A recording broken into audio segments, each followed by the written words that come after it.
onye Igbo ọbụla maọbụ onye ya esi na South East wee jee ịtụnyelu Tinubu na administration ya na 2027 presidential election, onye agha abụrụkwa nwaafọ Igbo, onye agha esilo na South East wee pụta. Onye ahụ ka a sị na ogene unu ya abịa ka unu nụrụ ife Kenneth Okonkwo kwuru onye ahụ bụ n'otiligokwa ọkpanya bụ tebụl a na-ekwu maka ya. Ụfọdụ si na ọ bụrụ na vootu a na-atụ ka eji agụ na ya bụ Tinubu agha achịkwana Naijiria, na ọdụ ka ọ na-aba atụcha vootu fe were onye sọrọvati na ọchịchị. Unu ya abịa ka unu n'ife o kwuru ebe. Whoever is from the Southeastern votes again for this president is not a true son of the Southeast. And I say this without any reservation. Why do I say this? Already the Southeast people are feeling marginalized because they have only 5 states. And you can imagine this president that is so mean that he gave us only 2 ministers. We're entitled to 5 ministers by the Constitution. 2 ministers. Minister of Science, Minister of Works. That's all. When this government came in, we had 4 ministers. In other places, he changed ministers. He replaced it with ministers. He changed 2 of our ministers and did not give us ministers again. We had the Minister of Women Affairs in Anambra State. Tinubu took it and did not replace it with another minister. Don't tell me Minister of State. I've told you, Minister of State is an assistant to the Minister of Foreign Affairs. Is one Yusuf. Is Honorable Yusuf Tuga. That's the Minister of Foreign Affairs. So Anambra State now has no substantive minister. We took our Minister of Industry and Trade from Abia. Is it Abia or Imo? Did not replace it. Don't give me that thing about Minister of State, because the Minister of Finance today is Wole Edu. So when the opportunity came for the Abia Minister of State to be promoted to substantive Minister of Labor, because the substantive minister went back to the Senate, rejecting to be a minister, preferred to be a senator. He knows why.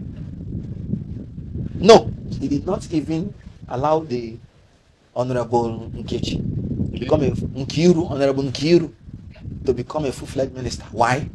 Because of hatred for Igbo. Absolute. When he was campaigning, when he was doing his primary, he did not go to Southeast. He rather, when he finishes other zones he thought was important, now came to Abuja and say they should all come and see him. When he was campaigning, he said the Southeast will have soaked slice of bread. That's what they will get from. Not slice of bread, though. No. The one that is so light, you won't see it except it is soaked. To tell you the level of marginalization. After the election, he said, these people came to Lagos when they were 12 years and they didn't support us. So he had the mind to emasculate and finish the Southeast. And on top of it, he went for a Muslim ticket. Southeast, they are 99.9% Christians. So whoever is choosing a Muslim ticket do not have any intention to have them in the presidency for any reason. And that is why I'm saying, anybody from the Southeast that is supporting Tinubu, you are an enemy. You're not a Southeast indigene. No, politics is about whoever is trying to feed your people and you're supporting the person, you are complicit. You're complicit. So, ethnically, religiously, Tinubu has excluded us from the scheme of things. And then you're telling me from the Southeast. Now, the Muslim ticket, look at how it's affecting Nigeria. Even the Muslim clerics from the north have come out to say we were duped and that they will never support same-faith ticket again. Look at how it's affecting the image of Nigeria, both abroad and in Nigeria. The Christian nations are now saying it, that the Christians are persecuted. The Christians are being slaughtered. And let me tell you, they might not tell you that openly, but it's because of the Muslim ticket. Because I know it. If you ask me, I'll say everybody in Nigeria is suffering insecurity problem. But when they see that Christians are more than 50% of the population, and you're doing Muslim ticket, you will see Christian people saying, no, this people must have been traumatized. And all that. That's why people like Atiku Abubakar, that's why they are insisting that our diversity will be respected. I'll tell you something that you may have not known. The reason, part of the reason that Atiku Abubakar had not been president before now is his insistence on respecting our diversity. In 2007, when he contested for the president, he refused to choose a fellow Muslim to be his vice. He refused to choose Bola Tinubu to be his vice. Because he said, as far as Nigeria is concerned, it must be Muslim Christian ticket. In 2015, when Buhari won in the primary election, Buhari was contemplating to choose a fellow Muslim. Buhari went to Atiku to ask for Atiku's support after the primary. Atiku told him, I will support you on one condition. You cannot choose a fellow Muslim to run. And Buhari, it was tough for him because he knew the commitment. Then after a while, he came and gave his assurance to Atiku, and Atiku Abubakar supported Buhari. So, because he is exposed, he's well traveled, he understands what it means when you have such large number of Christians and you want to create the impression that they don't matter. So now we can see how Tinubu is having problems with Muslim nations around the world because he's not performing. Muslims are being like chicken, and with Christian nations around the world. And you know, he has no solution to them. So coming from Southeast, you can see how Southeast people are hopeless under Tinubu. Now, you want to go to Southwest, his own people, who are the people that started crying, we are hungry? This is the government that has punished Southwest more than any other government in my life. I know the Southwest people to be people who work hard and they want to enjoy themselves after working hard. They are no longer badoing. They are now sufferhead. If you go to Southwest now, you know, I make go Dodoni. Benny. I lived in Lagos for 17 years. We like to enjoy when I had my shops in Idumota. So when we walk in the evening, you come and see enjoyment. It is no longer there. What you are seeing is begging. This government has reduced Yoruba people to beggars. I know what I'm talking about.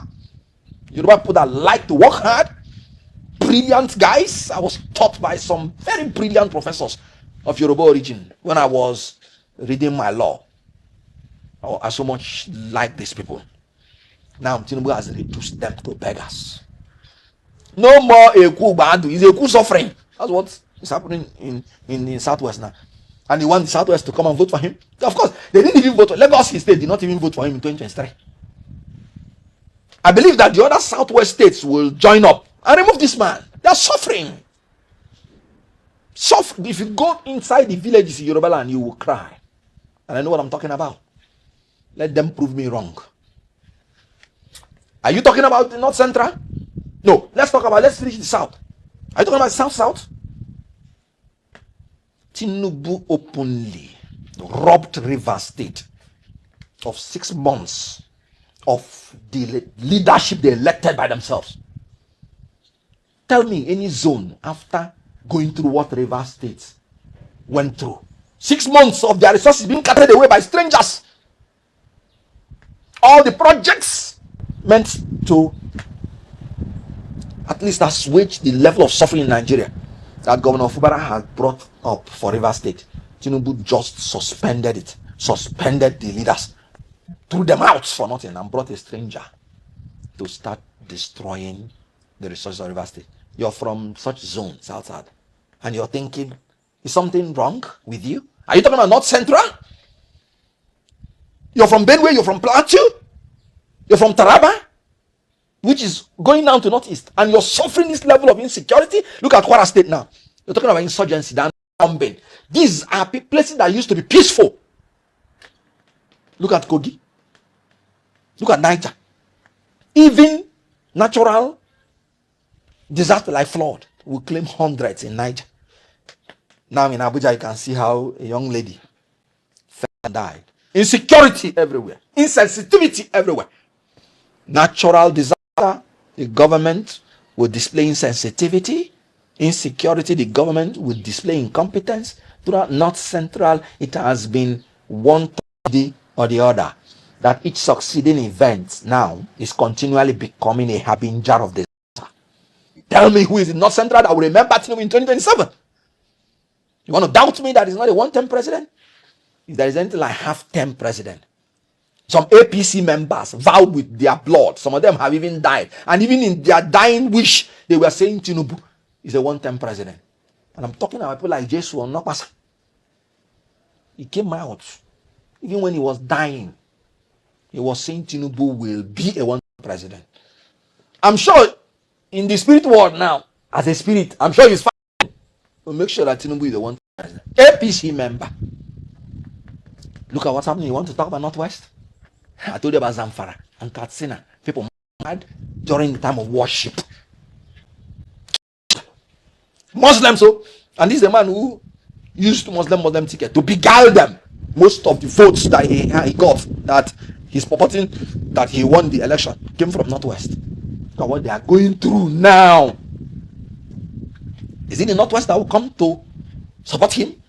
I don't talk about Northeast.